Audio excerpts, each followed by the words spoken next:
영과 진리로 드리는 예배라 그랬습니다. 진리에 관해서는 뭐 쉽지요. 하나님의 말씀대로 살면 진리대로 사는 게 되는 것입니다. 근데 영어로 제사를 예배를 드린다는 것은 참 복잡합니다. 그러므로 형제들아, 내가 하나님의 모든 자비하심으로 너희를 권하노니 너희 몸을 하나님이 기뻐하시는 거룩한 산 제물로 드리라. 이는 너희가 드릴 뭐예요? 영적 예배. 그러니까 영어로 예배 드린다는 것은 이렇게 드리라는 것입니다. 그럼 이게 도대체 무슨 말인가? 제사를 했다 그랬죠. 이제는 하나님께서 제사를 좋아하시지 않습니다. 그러니까 제물을 바칠 필요가 없습니다. 영과 진리로 예배를 드리면 되는 것이지, 소를 잡거나 양을 잡거나 해가지고 그 제물을 피를 뿌리고 고기를 불에 태워가지고 연기를 하늘로 올라가게 만들고 그런 거 필요 없습니다. 그렇게 알고 있는데 여기 보니까 제물을 드리라 그래요. 제물. 무슨 제물이냐? 소나 양을 잡아가지고 제물로 드리는 게 아니라 뭐런 제물로 드려요? 우리 몸을 제물로 드리라 그랬어요. 근데 제사 드리는 건 어떻게 드리냐 하면 소를 잡아가지고 소를 죽여가지고 피를 흘리고 그 고기를 불에 태우고 하는데, 여기는 보니까 우리 몸을 제물로 바치라 그랬는데 여기는 죽여서 바친 게 아니라 산채로 바치라는 거예요. 그러면 우리 몸을 막 산채로 불에 태우라는 말입니까? 그런 말은 아닙니다. 네. 그러면 이게 무슨 말씀이냐 하면, 우리의 몸이, 우리 인간을 이제 그 영적으로 신학적으로 분류를 해보면 우리 인간은 몸이 하나입니다. 뭐 따로따로 있는 게 아니고, 어떤 사람은 뭐 사람을 2분설, 3분설 뭐 이렇게 말하는데, 우리 몸을 머리 부분이 있고 가슴 부분이 있고 사지 부분이 있고 이러면 3분설이라 할 수 있죠. 그러면 우리 몸이 셋입니까? 하나지요. 하나니 머리는 머리 부분이고 가슴은 가슴 부분이지, 이게 뭐 따로따로 있는 게 아니잖아요. 그래서 영, 혼, 몸 따로따로 있는 게 아니에요. 근데 역할은 달라요. 근데 이제 우리 사람을 보면 몸이 있어요. 이건 우리 몸이 있느냐 하면, 그 다음에는 영이 있어요. 영은 원래 하나님께서 사람을 만들 때 흙으로서 사람의 몸을 만들고 생기를 불어 넣었더니 생영이 된지라. 사람의 영이 있습니다. 근데 이 영이 아담 하와가 선악과를 먹는 바람에 죽어버렸어요. 영이 없어요. 그러면 몸만 있느냐? 아니에요. 뭐가 있느냐? 육신이 있어요. 몸하고 육신하고는 다른 개념입니다. 몸은 이 살덩어리고 내 마음이고 본능이 있고 욕망이 있고 이성이 있고 감정이 있고 지정의가 다 있고 그게 몸입니다. 그러냐 하면 육이 있습니다. 이 육이라는 개념은 참 어려운 개념인데, 우리가 이 세상에 태어날 때 어머니 아버지의 DNA를 타고 태어납니다. 어머니 아버지로부터 물려받은 태어날 때부터 타고난 욕망, 이걸 육이라 그래요. 혹은 육신이라고 하고. 그러니까 몸과 혼과 몸, 이렇게 영과 혼과 몸이 하고는 달라요. 근데 뭐가 문제냐면, 영은 죽었다가 언제 살아나느냐 하면 우리가 태어나가지고 중생할 때 거듭날 때 영이 살아나요. 태어나요. 그래서 거듭남 중생이라고 그러죠. 요거 하기 전에는 영이 죽은 상태예요. 근데 우리의 육은 아담 하와 때부터 지금까지 DNA가 계속 이어져 오는 거예요. 이어져 오는 거예요. 그러니까 육은 역사가 수천 년이 되고 영은 내가 거듭나는 그 순간부터 영이 살아나고, 그러니까 영은 애기고 육은 굉장히 오래된 거죠. 근데 몸은 뭐 하느냐 하면 영하고 육하고 싸워요. 영이 이기면 몸은 영이 하지 않는 대로 해요. 육이 이기면 몸은 육이 하지 않는 대로 해요. 그래서 영이 이기면 그 사람은 하나님의 뜻대로 생활을 함으로 말미암아 신령한 자가 돼요. 영적으로 계속 자라요. 근데 영이 있는데도 영을 잘 의식하지 못하고 육이 하지 않는 대로 따라해요. 그러면 나는 어떻게 돼요? 육에 속한 사람이 되는 거예요. 육신에 속한 사람이 되는 거예요. 영적으로 어린애와 같은 상태. 근데 이걸 많은 사람들이 잘못 알고 있는 것 중에 크게 하나 잘못 알고 있는 게 뭐냐면, 계속 제가 말씀드립니다만은 성령의 은사하고 성령하고 구분을 못해요. 성령의 은사 실천한다고 해가지고 영이 자라난 게 아니에요. 고린도 교인들은 9가지 은사에 부족함이 없지만은 이 사람들은 막 싸우고 다투고 말해, 나는 아블로파다, 나는 개바파다, 나는 뭐 바울파다 해가지고 막 싸우고, 자기네들은 성령의 은사를 받아가지고 방언도 하고 예언도 하고 능력을 받아가지고 귀신도 쫓아내고 병도 고치고, 그러니까 아주 신령한 자로 생각하는데 바울 사도는 고린도 교인들 보고 너희 신령한 자가 아니다. 육신에 속한 자다. 왜 그러냐? 성령의 은사를 사용하는데 성령께서 원하는 대로 성령의 은사를 사용하는 게 아니고 육신의 욕심대로 성령의 은사를 사용하니까 그거는 육신에 속한 자예요. 그러니까 성령을 쫓아 행하든지 육신의 소욕을 쫓아 행하든지 하는 것은 누가 하는 거예요? 몸이 하는 거예요. 몸이. 그래서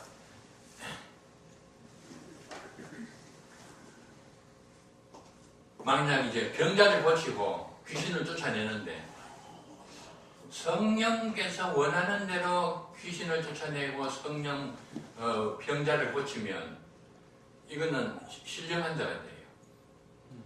근데 귀신을 쫓아내고 병을 고치는 것도 성령이 원하는 대로 하지 않고 내 육체의 욕심이 원하는 대로 하는 거예요. 그럼 이게 육신에 속한 자가 돼요. 아주 참 까다롭죠?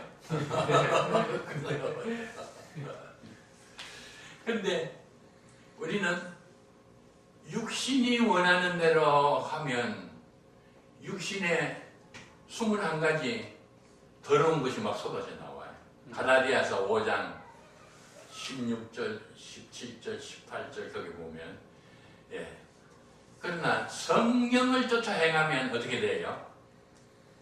우리의 몸이 성령이 하지 않은 대로 쫓아 행하면 12가지 성령의 열매가 맺히게 돼요. 그러면 신령한 자가 되는 거예요. 그러니까 우리가 뭐 방언을 하느냐, 예언을 하느냐, 귀신을 쫓아내느냐, 병자를 고치느냐, 이게 문제가 아니고 영이 하지 않은 대로 내 육신이 순종하느냐, 육체가 하지 않은 대로 내 몸이 순종하느냐, 이게 문제예요. 그래서 영이 하지 않은 대로 쫓아하면 신령한 자가 되고, 육신의 소욕대로 내 몸이 쫓아하면 이거는 육신에 속한 자가 되고. 근데 몸은 제3자예요. 어느 편이 없어요. 육하고 영하고 싸워가지고 이기는 쪽에 몸은 따라가게 돼 있어요. 몸은 하나의 도구니까. 근데 문제는 이제 육하고 영하고 싸워서 어느 쪽이 이기느냐, 그게 문제예요. 근데 육신이 강한 사람은 우리가 육신의 생각을 하게 돼요. 육신의 생각을 하게 되면 몸은 어느 쪽으로 가요? 육신이 하자는 대로 가는 거예요. 그럼 육신의 생각은 뭐야요? 로마서 8장에 사망입니다. 영이 이겨가지고 영이 하자는 대로 몸이 따라가면 이는 신령한 사람이 되는 거예요. 영의 생각은 생명과 평안입니다. 근데 육신하고 영하고 싸우면 누가 이길까요?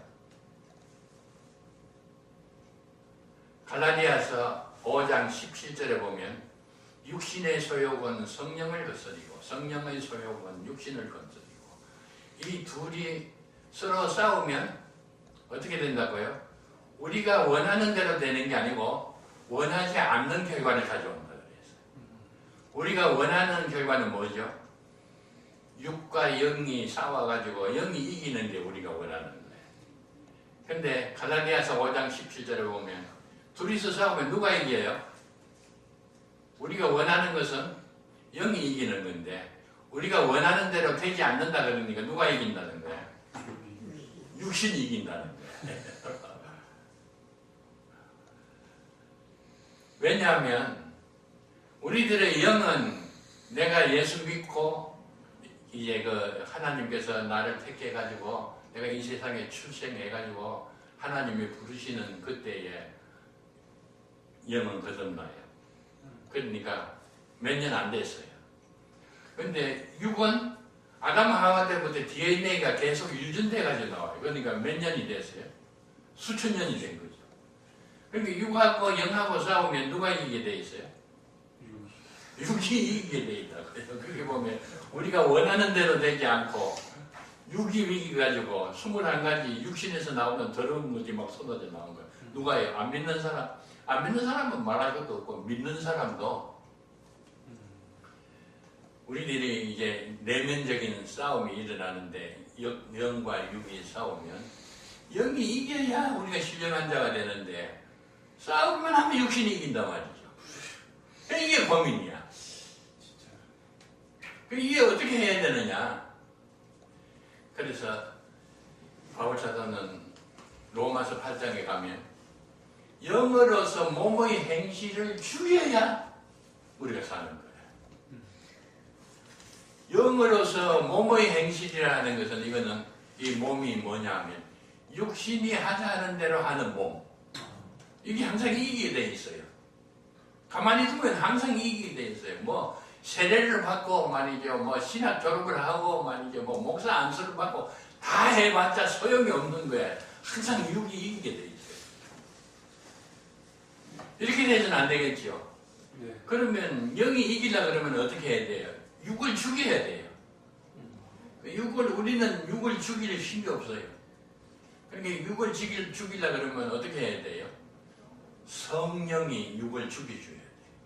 여기 영으로서 몸의 행실을 죽인단 말은 내 영이 몸의 행실을 죽이는 게 아니고 성령께서 몸의 행실을 죽입니다. 그러면 우리가 이제 육과 영이 싸우면 육은 죽은 상태니까 성령께서 터져가지고 육은 죽은 상태예요. 맥을 못 쳐요. 그러면 영과 육신이 싸우면 누가 이기겠어요? 영이 이기겠죠. 영이 이기면 성령의 아홉 가지 열매 막 주름주름 열리게 돼요. 육이 이기면 육신의 21가지 열매가 막 열리게 돼요. 근데 영으로서 몸의 행실을 죽인다는 말이 또 무슨 말인가? 영으로서 몸의 행실을 어떻게 죽이는가? 그게 답이 나와 있는 게 갈라디아서 5장 16절입니다. 너희는 성령을 쫓아 행하라. 그렇게 하면 한번 찾아볼까요? 네, 갈라디아서 5장 16절.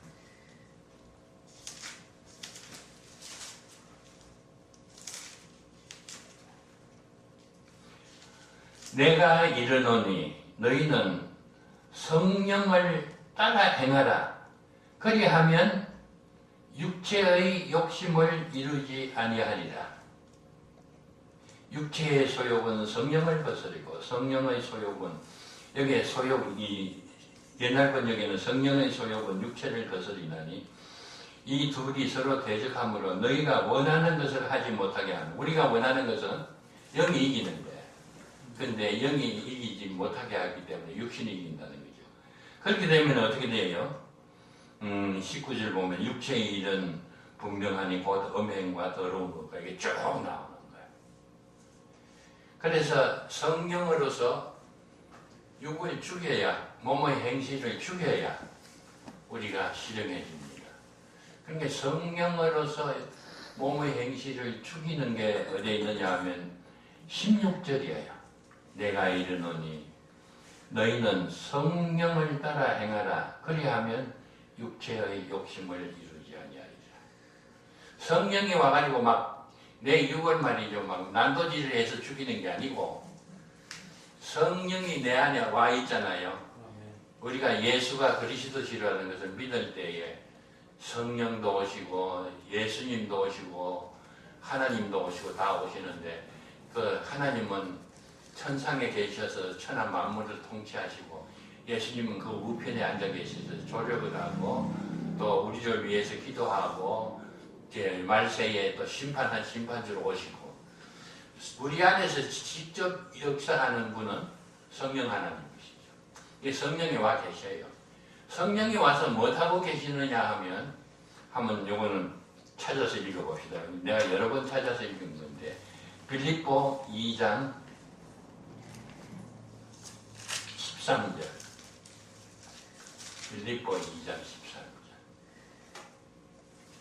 너희 안에서 행하시는 이는 하나님이시니 자기의 기쁘신 뜻을 위하여 너희에게 소원을 두고 행하게 하시느니라. 여기 하나님은 삼일째 하나님 중에서 어느 하나님이실까요? 성령 하나님. 예, 성령 하나님이 우리 안에 이미 와 계셔요. 성령 하나님이 우리 안에 와 계시면서 뭘 하시느냐? 하나님의 기쁘신 뜻대로 소원을 주시는 거예요. 왜 소원을 주시느냐? 성령이 직접 운전을 해버리면 될 텐데. 우리 인간은 로봇가 아니에요. 자유의지를 주시기 때문에. 우리는 자동차를 내가 운전하는 대로 자동차가 가지나요. 이거는 기계지, 로봇이지. 자유의지가 없습니다. 인격이 없습니다. 하나님은 우리를 사랑하시기 때문에 자유의지를 주시고 인격을 주셨어요. 그러니까 무조건 단추만 누리면 우리가 로봇같이 하는 게 아니고 소원을 주시면 그 소원을 따라 할 수도 있고 소원을 주신데 나 싫어요 하고 안 할 수도 있고 이게 자유의지거든. 그런데 이렇게 소원을 주실 때 우리가 그 성령의 소원을 쫓아 행하면 그게 갈라디아서 5장 16절이에요. 성령을 쫓아 행하면 영과 육이 싸우면 항상 육이 이기게 돼 있는데 우리는 영이 이기려고 아무리 노력을 해도 소용이 없어요. 항상 육이 이겨요. 근데 영이 육을 이기는 유일한 방법은 내 안에 와 계시는 성령님께서 소원을 주서 행하게 하실 때 우리는 그 성령의 소원을 쫓아 행하게 되면 이상한 일이 생겨요. 육신이 맥을 못 쳐요. 그게 이제 갈라디아서 5장 16절이에요. 갈라디아서 5장 16절로 다시 돌아갈까요?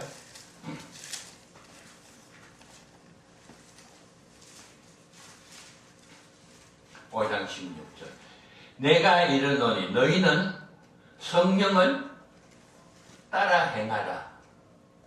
이 성령을 따라 행하는 게 뭐죠? 내 안에 계신 성령님께서 소원을 주시는데 그 소원을 따라 행하라는 것입니다. 성령께서 내 안에 소원을 주실 때 그 성령을 따라 행하면 그 강하던 육신의 소욕이 맥을 못 치고 성령의 9가지 열매를 맺히게 된다는 거예요. 이게 뭐냐면 영으로서 몸의 행실을 죽이는 것입니다. 여기까지만 하고 복잡하죠? 이제 본문으로 돌아갑니다. 로마서 12장. 그러므로 형제들아 내가 하나님의 모든 자비하심으로 너희를 권하노니 너희 몸을 하나님이 기뻐하시는 산 제물로 드리라. 이는 너희가 드릴 영적 예배니라. 영적 예배를 드리라 그랬는데 왜 몸을 제물로 바치라 그랬을까요? 아까 이야기한 대로 우리 산채로 우리 죽이지 말고 우리 몸을 죽이지 말고 산채로 불에 태워가지고 제물로 바치라 그런 뜻은 아니고 몸은 뭘 하는 거라고요? 영이 이기면 영이 하지 않는 대로 하는 거고 육이 이기면 육이 이긴 대로 하는 거예요. 그러면 우리의 몸이 하나님이 기뻐하시는 제물이 되려 그러면 어떻게 해야 되냐면 육신을 따라 행해야 될까요? 영을 따라 행해야 될까요? 영을 따라 행할 때 하나님께서 기뻐하시는 거예요. 우리가 육신의 욕망을 따라서 내 몸이 움직이는 게 아니고 성령께서 주시는 소원을 우리가 쫓아 행하게 될 때 육은 맥을 못 추고 우리가 신령하게 되는 거예요. 이걸 하나님께서 기뻐하신다. 다시 말하면 이런 이야기입니다. 예수 믿는다 그러면서 육신이 하지 않는 대로 하면 아무리 금식을 많이 하고 아무리 기도 많이 하고 아무리 신령한 체험을 하고 아무리 방언을 하고 예언을 하고 귀신 쫓아내고 병 고치고 죽은 사람 살려도 육신의 소욕대로 하면 그는 하나님이 기뻐하시지 않네요. 그러나 아주 작은 일이라도 영이 하자 하는 대로 우리 몸을 움직여 가지고 영이 하자 하는 대로 하면 하나님께서 기뻐하신다. 그게 뭐냐 하면 영적인 예배다 하는 거예요. 우리는 보통 예배라 그러면 예배당 안에 앉아가지고 하는 것을 생각합니다. 그거는 예배 의식입니다. 하나님께서 예수님께서 우리를 향해서 하신 말씀은 너희는 세상의 소금이다. 어디 소금요? 세상의 소금. 교회 안에서의 소금이야. 교회 안에서는 물론이고 세상의 소금이다. 너희는 세상의 빛이 되라가 아니고 너희는 세상의 빛이다. 교회 안에서만 빛이 아니고 세상의 빛이다. 그래서 하나님께서 기뻐하시는 예배는 영과 진리로 드리는 예배를 하나님께서 기뻐하시고 찾으시는데 예배당 안에만 앉아가지고 예배 시간에 예배 드리는 거 그게 참 예배가 아니고 예배당 안에서 예배 드리면 진리를 배우고 성경 말씀을 배웠으니까 세상에 나가서 그대로 실천을 해야 된다. 또 성령이 내 안에 오셔가지고 소원을 주사 행하게 하시면 예배당 안에서만 행하지 말고 어디 가서 행하라? 세상에 나가서 행하라. 그러니까 예배라 하는 이 범주가 굉장히 확대되는 거예요. 우리는 예배라 그러면 예배 시간에 예배당 안에 앉아가지고 1시간 동안 목사님 설교 듣고 헌금하고 기도하고 찬양하고 그럼 그게 예배인 줄 아는데 그건 아니다. 그거는 하나님께서 기뻐하시는 예배 아니고 그건 누가 좋아하는 예배예요? 사람들이 좋아하는 예배예요. 하나님께서 기뻐하시는 예배는 하나님의 말씀을 배우고 성령이 교회들에게 하시는 말씀을 다 듣고 그대로 실천하고 행하는데 교회에서만 행해가지고는 하나님께서 기뻐하시는 예배가 안 돼. 교회 밖에 세상에 나가서도 그대로 실천을 해야 하나님께서 기뻐하시는 예배라는 거예요. 그러니까 우리가 이제 고전적인 신학을, 정통적인 신학을 연구를 해보면 그 완전히 신앙, 기도, 또 행위 이런 게 전부 다 교회 안에서만 하면 되는 것으로 알고 있어요. 그런데 현대 신학 발트를 읽어보니까 그게 아니더라고요. 예. 우리는 교회 안에 소금이고 교회 안에 빛으로 갇혀 있는 것이 아니고 교회 안에서도 빛이 되지만 세상에서도 빛이 되고 교회 안에서도 소금이지만 세상에서도 소금이 되고 그런 예배를 하나님께서 기뻐하고 좋아하시다. 할렐루야. 네. 예. 이런 의미로서 뭐 에큐메니칼 하잖아요. 그 이제 정통 신학에서는 그걸 반대하는데 그 에큐메니칼이 불교하고 기독교하고 교리를 갖게 만들자는 게 아니고 불교하고 원수 지지 말고 3.1운동 할 때 불교, 유교 뭐 무슨 그 다 합쳐가지고 나라를 위해서 애쓰듯이 그렇게 협동하자는 거죠. 원수의 관계 맺지 말고. 예. 앞으로 우리 한국 교회가 열심히 없어서 세상에서 환영을 받지 못하는 게 아니에요. 우리 한국 교회만큼 열심히 있는 교회가 없습니다. 우리 한국 교회만큼 새벽기도 열심히 하는 교회가 없습니다. 우리 한국 교회만큼 열심히 헌금해가지고 선교사 많이 파송하는 나라가 세상에 없습니다. 미국보다도 우리나라가 임금 비례를 하면 훨씬 더 앞섭니다. 그리고 아무리 작은 교회라도 개척교회도 보니까 그 각 주위에 있는 독거 노인들이 있으니까 막 반찬해다 주고 막 다 그러더라고요. 이렇게 좋은 일 많이 하고도 욕들을 먹는 게 왜 그래요? 우리 예수 믿는 사람은 천당 가고 예수 안 믿는 너희는 다 지옥 간다. 불교는 땡땡이 주의라 그러고 저기 지옥 갈 것들이 그러고 말이야. 예, 그 뭐 법당 앞에 가가지고 말이야 뭐 밟기 한다나 땅밟기 한다나 해가지고 이 절이 망해버리고 교회가 되게 해주시오. 그래 그게 이제 인터넷에 떠가지고 그렇게 원수지지 말고 우리 기독교의 근본 사상은 뭐죠? 사랑입니다. 누구까지 사랑하라고요? 중들도 사랑하고, 예, 뭐 원수도 사랑하고, 살인자도 사랑하고, 사형수도 사랑하고, 다 사랑하는 게 기독교 아닙니까? 그런데 그 사랑해야 된다는 게 잘못됐다는 것은 좀 근본 예수님의 취지에 맞지 않죠. 그러니까 우리는 참으로 교회 안에서는 물론이고 교회 밖에 나가서도 사랑을 많은 세상에 심어서 참으로 사랑의 종교. 안 믿는 사람도 예수 믿는 사람도 사랑이 참 많아. 그런 소리 들을 수 있는 우리들이 되어야 하나님께서 우리의 예배를 기쁘게 받으신 줄 믿습니다. 큰 거 아니라도 괜찮아요. 성경에 보면 지극히 작은 소자에게 제자의 이름으로 냉수 한 그릇만 대접해도 하나님께서 기뻐하세요. 그 상은 절대로 잊지 않는다. 하늘나라 가면 그 상 주신다고 그랬어요.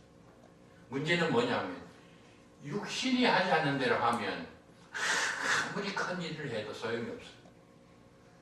성령이 소원을 주시는 대로 우리가 따라하게 되면 냉수 한 그릇만 대접해도 하나님께서 기뻐하셔서 그걸 기억하신다는 거죠. 할렐루야. 네. 영과 진리로 예배드리는 우리 좋은 밀밭교회 성도님들 다 되시기를 주님의 이름으로 축원합니다. 네. 기도합니다.